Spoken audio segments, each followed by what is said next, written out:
Hi, I'm Rachel, and this is my page 112 tag for June 2026. This is also my Buzzwordathon pick video for June 2026, and if you want to skip to that part, click to the timestamp right here. But anyway, the page 112 tag was brought to BookTube by Sean Breathes Books. It's based off of a French literary prize wherein they comprised the long list of said prize solely by reading page 112 of the books in contention.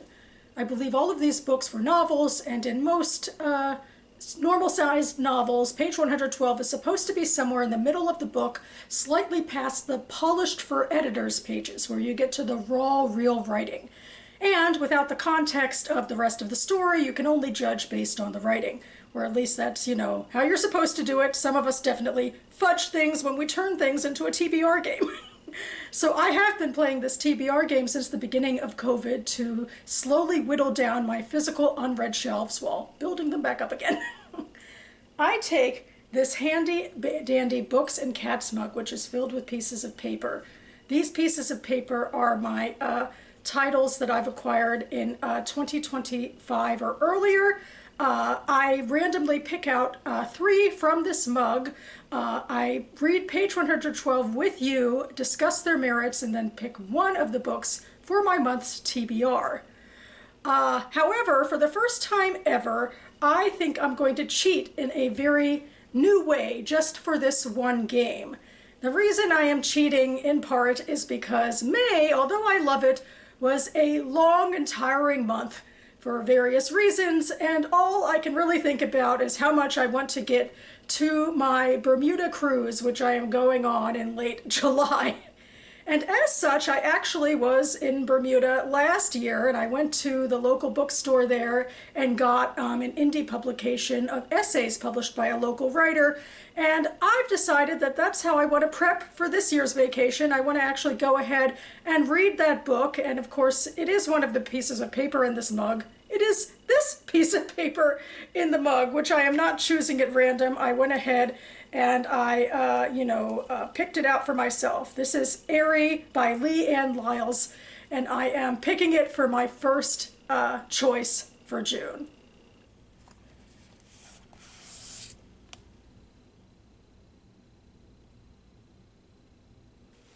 All right, but from here on in, I am playing normally, and I will pluck out 2 random pieces of paper from this mug without seeing them. And I am hoping for some variety, and it's likely I'll find it because I don't have other indie essay publications in here as far as I remember. So we'll see what this one is. I'll go ahead and put you back inside. Things get a little sticky in here. Okay, so book number 2 is Beautiful Country by Queen Julie Wang. This actually is more similar than most of my books, which are fiction. I believe this is a memoir that I plucked out of my salon's little free library a year or so ago. So huzzah, I'm going to give it a go.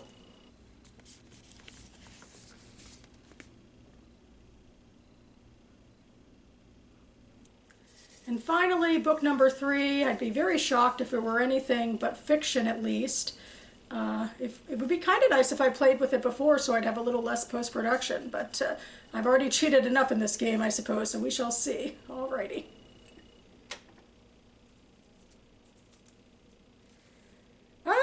We Are the BRENNANS by Tracey Lange. This actually was very nice to me. Not only is it a novel, but I have played with it before, so yay, less post-production. I guess my game is feeling a little sympathetic toward me.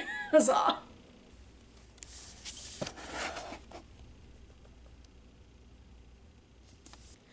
Okay, so you've seen me grab these 3 books. I'm going to go ahead and read page 112 to myself to gather my feel of it, and then I'll be back to talk them through with you. So stay tuned.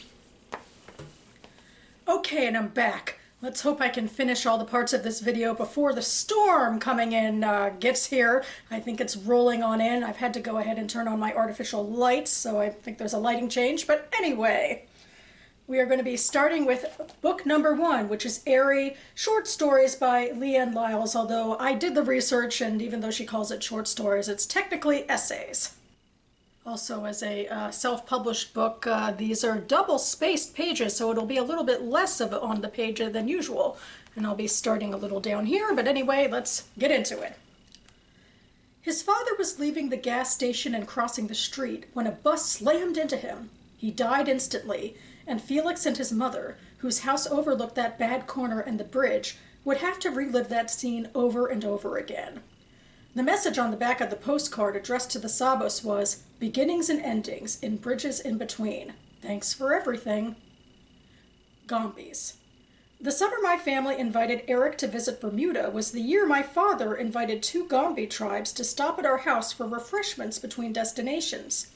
In an instant, our house was overflowing with people streaming through every doorway.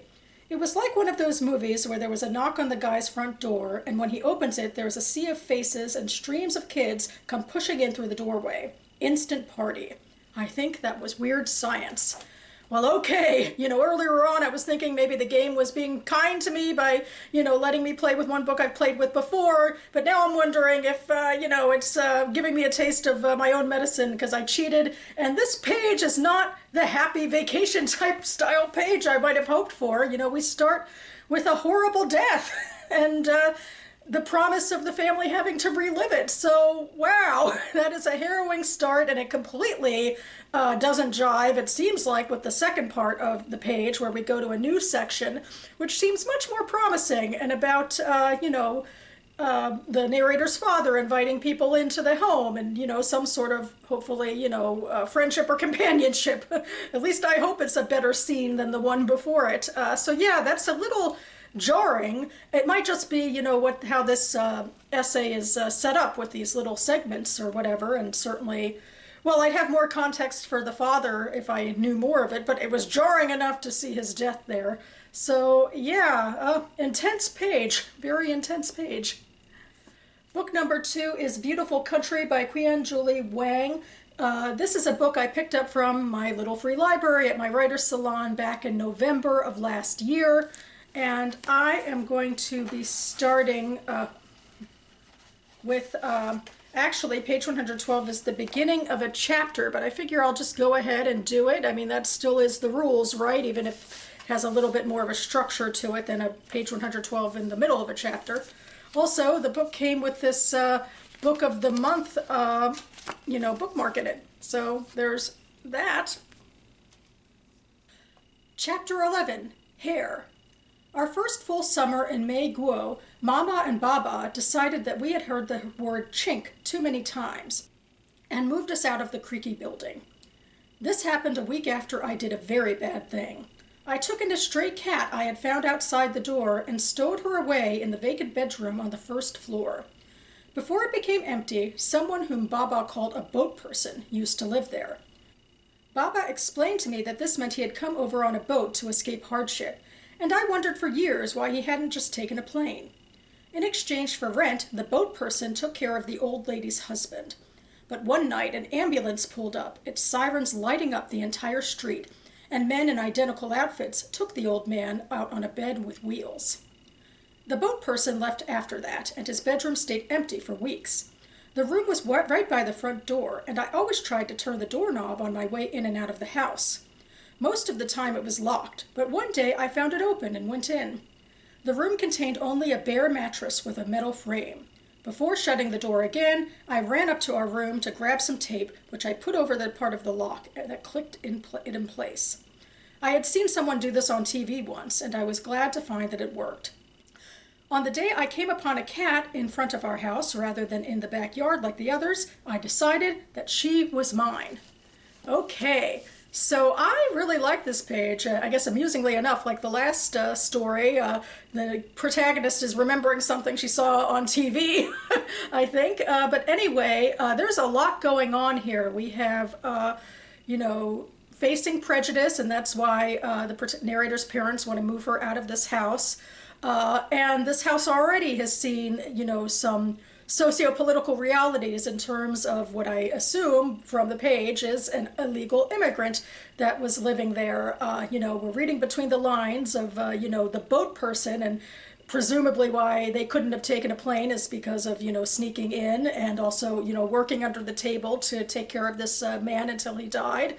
And I just really love how this, streams into the narrator's own personal story and ambitions and how she wants to have a room to take care of a cat, which, of course, immediately makes her more likable to me. It's literally the save the cat motto of how to make a character more likable.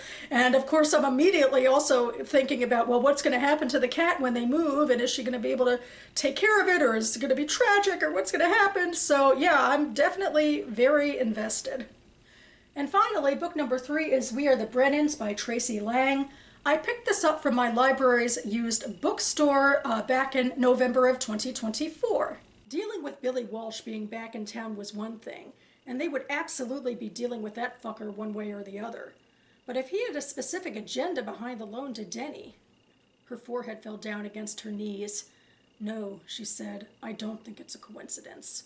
And then there's a break. Early the next morning, he went to the pub to help Cale with deliveries. It was a 2-man job, and Denny had some function at Molly's school. But Jackie forced Sunday to come with him. She hadn't come out of her room since their talk, not even for dinner. He covered for her, told everyone she was sick. Deja vu from when he made excuses for her 5 years ago. With his typical warmth, Denny had said, "Tell her to stay there, for Christ's sake, so the rest of us don't get it." The clock was ticking. It had been a day and a half since Denny told them about Billy Walsh, and she still refused to talk about it. As they got to the pub, she mumbled hello to Cale and disappeared into the office. "She all right?" Cale asked. "Yeah, she's fine." But Cale stared after her like he could see through the door. He wasn't buying it. Apparently, even now, he and Sunday were tuned to each other to an obnoxious degree. They'd always been that way, like they'd lived in their own little world, and the rest of them just visited from time to time. When they started dating in high school, Jackie had been angry with both of them. Not only was Cale best friends with Denny, now he was taking Sunday, too. And she was breaking an unspoken pact. She was the one person he could count on to be in his corner, to drop everything and take his side without fail, while the rest of them were coming down on him for shitty grades or being lazy. And he was that person for her, unswerving support when she had an argument with Denny or needed something from their parents. Cale was usurping his role, and Jackie wished he would get his own damn family. Okay, so even after a second read, I feel like I have to keep this open to try to understand what it is I just read. The first part, which is in media res, is much more straightforward, actually. I'm going to assume that the she is Sunday. That's going to be hard for me to remember as a male or female name because it isn't a traditional one. But Sunday is the she that is worried about Walsh being back.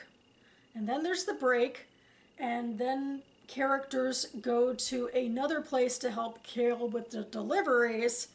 I think we're in Jackie's POV. Jackie is also a name that could be either male or female, but I think in this case it's the male name, the he. Jackie is forcing Sunday to come with him. Denny, who was also mentioned briefly in the last section, had to be with somebody else who's named but we don't know about. But anyway, so it's Jackie, the man, and Sunday, the woman, and we're in Jackie's head, and they go to help Cale with the deliveries. And Cale is concerned about Sunday, who goes into another room, and Jackie is resentful about it and starts grousing about the past, like when they were dating in high school, and he's like, well, nobody's on my side, basically, and he goes into, I guess, some specifics about that in both cases. He does have sort of a funny, sardonic line, but other than that, this man is kind of annoying and, self-pitying. And I'm obviously having some trouble still with this book, and at first I really thought she was head-hopping between characters, but now I think she's just dumped a lot of character names in. But the first small part, I think, is from Sunday, and then the second larger part is from Jackie. And this just isn't working for me as well. I get that if we'd read the previous 111 pages, I'd have more of an understanding about who these characters are, but jamming them all into this one page doesn't help me stay on target with what's actually happening and the big things I should be focusing on. So this is the first book I think I will be putting down. Okay, so first things first, I think I'm going to go ahead and put this book down again. Like I was saying in the past, it's a slew of characters and a bit of confusion and a bit disappointing because I guess I was hyping up this book in my head. I do have it on my Goodreads TBR, which means that sooner or later, no matter how many times I may put it down on the page 112 tag, it'll rise to the top of my list and I'll be reading it anyway. So there's that. So that leaves me with these two books, Airy and Beautiful Country. And you know, despite all of the pains I took to pick out this book with my cheating ways, I think I am going to put it aside for now, and I have plans that it could slot into in July, shortly before I go to Bermuda, and hopefully have a much better time than the man at the beginning of this page. Ooh, it doesn't even feel like a thing to be lighthearted about. So yeah, I feel very optimistic and happy that, you know, using my usual methods of page 112, I picked out this book and I found a really compelling page. And I'm excited to give this memoir a go. This was a book I had on my radar, although I'm not sure I actually ever would have bought it or got it out of the library if I didn't just see it in the little free libraries. So yeah, maybe it's serendipitous. I'll be reporting back. All right, and now it's time to talk about the Buzzwordathon. Those of you who are active on BookTube might be aware of the Buzzwordathon. That is a staple of Kayla from Books and Lala. She has been doing this set of prompts for several years. She started by thinking up annual title prompts for Buzzwordathon based on trends that she saw in publishing from the year before. And later on, just a couple of years ago, she added in cover prompts based on those trends that she found. And I was very excited when she did that because I thought that it aligned pretty easily, more or less, to a huge book haul that I've been doing the past couple of years, the Raid the Shelves book haul. Raid the Shelves is the name of an actual event put on by the Jewish Book Council. I basically live on their website and, you know, gather in a bunch of my desired TBR reading in Jewish literature from them. Once a year in Manhattan, they throw open the doors and they invite people in with their suitcases or whatever to haul out as many books as they can. They get a lot of, you know, free books and such from publishers and other literary folks. And I've had a great time going down to Manhattan for the last couple of years and grabbing way too many books. And I'm using the Buzzwordathon to justify the, you know, this extravagance by reading them and slotting them into the prompts month by month. And as you can see, I have been very diligently reading my books every month up through May. And now we are in June. And the prompt for June is to have wings on the cover. I have to wonder if Kayla's idea with this was to appeal to fantasy, because a lot of these prompts are genre prompts, and of course, you know, fairies and such can be pretty popular in fantasy, but most of my books are mostly mainstream Jewish fiction, so I don't have any fairies, but I do have this book, Our Little Histories by Janice Weissman, and if you look in close on this cover with the picture, you can see an airplane in the background, and the airplane has wings. I'm pretty proud of this one. Alright, so that about covers it for me now. I will leave Goodreads links for all of these books listed down below in case you'd like more information, as well as a link to my playlist for TBR games. I've, you know, been playing the page 112 tag for the last few years. I also play a quarterly TBR game, the BookTube Spin, where I populate a list of 20 books, you know, each is assigned a numeral, and then I spin for the one I'm going to read that quarter. So yeah, I have a lot of fun with these TBR games. I will also link to Buzzwordathon information down below because this is all very fun. So much fun, but now I have to go ahead and stop, you know, gathering in books for my month's TBR and get to reading them. So expect me back on this channel in the next couple of days with my first AM reading video of June. And yeah, very happy that it seems like I have outrun the thunderstorm. Maybe I'm in good graces with the world after all, despite my cheating in my own game. And thanks so much for watching, everyone. I'll see you next time.